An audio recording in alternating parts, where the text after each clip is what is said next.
on TV, you see these people that you ever heard the term profiler? Where they try to look at whoever the suspect, the bad person is, he or she, and there's all kinds of TV shows and movies about it, but everybody wants to understand what the bad person is thinking.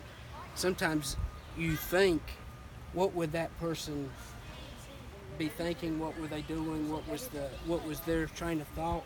So you've got fired shell casings in a car. That would mean somebody was discharging or shooting a gun in the car. I would be looking for a gun. You've got 3 .45 shell casings. So they're the same kind. Like if you had 2 different calibers, what would that tell you? Yes. Well, either a bad person had 2 guns, different caliber, or you had 2 different players doing it. And what's neat about, when I get a new crime scene detective, the first thing I tell them is, don't be so quick to jump on the bandwagon. Everybody will get a theory. Let the evidence tell the story.